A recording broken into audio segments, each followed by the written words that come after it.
जय हो। दोपहर की बेला में आप लोगों ने कथा सुनी थी।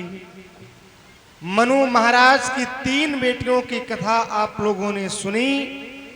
अब मनु महाराज के जो सबसे बड़े बेटा हैं, जिनका नाम है उत्तानपाद। हमारी बहनें जो आ रही हैं, वहां खूब जगह खाली पड़ी है, देखो इधर बैठ जाओ आके। उत्तानपाद महाराज के 2 रानियां हैं। सबसे बड़ी रानी का नाम है माता सुनीति और सबसे छोटी वाली का नाम है सुरुचि। तो सुनीति का मतलब ही होता है जिसकी बुद्धि सुंदर हो, और सुरुचि का मतलब ही होता है जिसकी बुद्धि मनमानी हो। उत्तानपाद की प्रथम प्रिया सतियों में लेखी जाती थी। वह परम विनीता नीतिवती रानी सुनीति कहलाती थी। वह परम विनीता नीतिवती।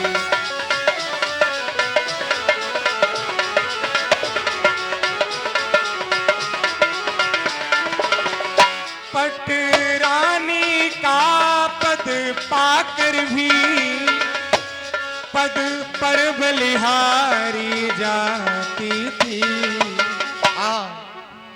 वह फूलों की सैया वाली, वह फूलों की सैया वाली पति पर प्राण लुटाती थी।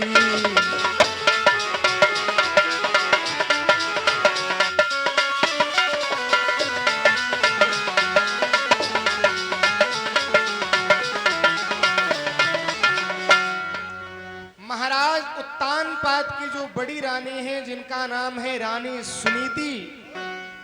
सुनीति माता का स्वभाव इतना सुंदर है भाई बहनों, पर सब कुछ तो है, पर एक कमी है। राजा उत्तानपाद के कोई संतान नहीं हुई, और जब संतान नहीं हुई भाई बहनों, तो राजा दुखी रहने लगे। और सुनीति मैया ने अपने पति की पीड़ा को समझा। कहने लगी, महाराज आजकल आप बड़े दुखी लगते हैं, बात क्या है? बोले, रानी जिस घर में कोई संतान ना हो वह घर सूना सूना लगता है। मैं इसलिए दुखी हूं कि मेरा आगे का कार्यभार कौन संभालेगा। मेरे कोई संतान ही नहीं है तो आगे संभालेगा कौन? सुनीति मैया हंसने लगी, महाराज इतने बड़े विद्वान राजा होकर के भी आप ये सोच रहे हैं? ये सब भगवान के हाथ में है, वो जो चाहेंगे वही होगा, उससे ज्यादा कुछ होने वाला नहीं है। पर सुनीति मैया कहती हैं, राजन अगर तुम्हारे मन में यह है कि मेरे संतान नहीं हुई है, तो मैं तो यही कहूंगी महाराज कि आप दूसरा विवाह करके लाएं और उस रानी से शायद संतान हो जाए।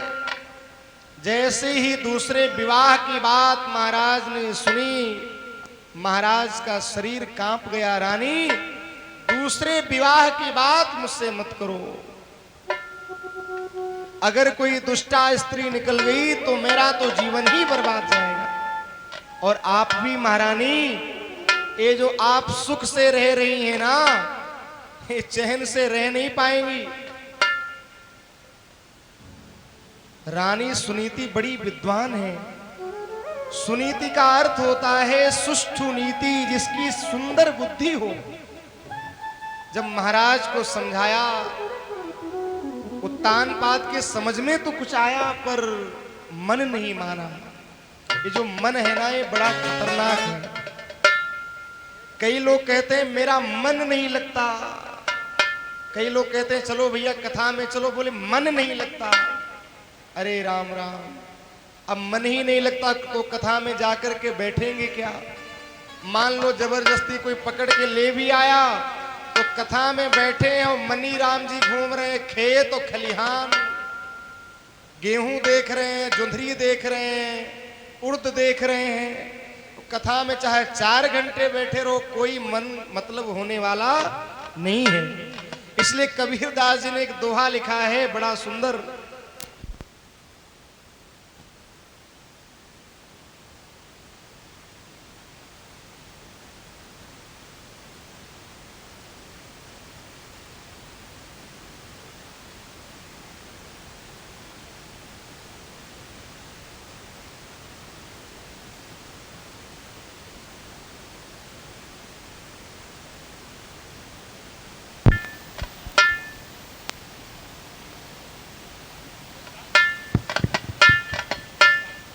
बोलिए बांके बिहारी लाल की जय हो।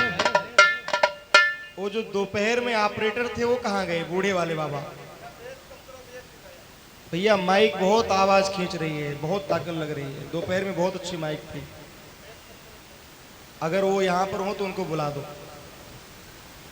बोली हनुमान जी महाराज की जय हो। तो मनी राम जी तो घूम रहे हैं खेत और खलिहान और तुम बैठे हो कथा में, तो कल्याण होने वाला नहीं है। कि माला तो कर में फिरे और जिह्वा फिरे मुख माय, और मनवा तो चहुं दिस फिरे ये तो सुमिरन नाय। ये तुम्हारा भजन नहीं है कि मन तो कहीं घूम रहा है और तुम कथा में बैठे हो। इसलिए मन की तरंग मार लो बस हो गया भजन। मन की तरंग मार लो बस हो गया भजन।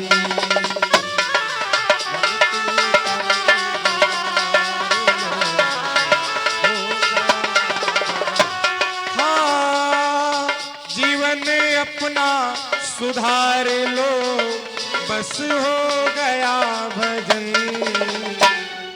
मन की तरंग मार लो बस हो गया भजन। मन की तरंग मार लो बस हो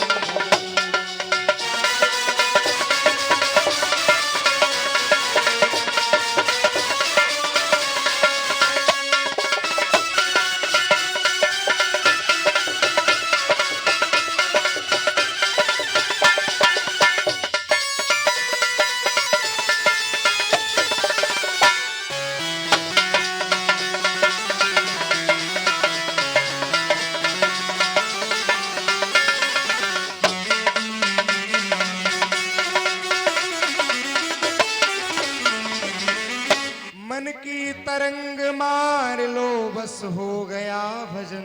यही तो संभालना है, ये मनी राम जी को ही संभालना है, ज्यादा कुछ करने की आवश्यकता नहीं है। भक्तमाल में कथा आती है दानचंद सेठ की, उनको भी मन की ही बीमारी थी।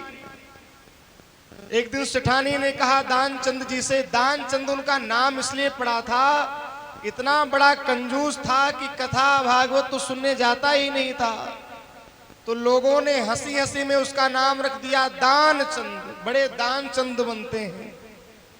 एक दिन सेठानी ने जबरदस्ती कहा जाओ बुढ़ापा आ गया, गंगा जी तो नहा लो एक बार।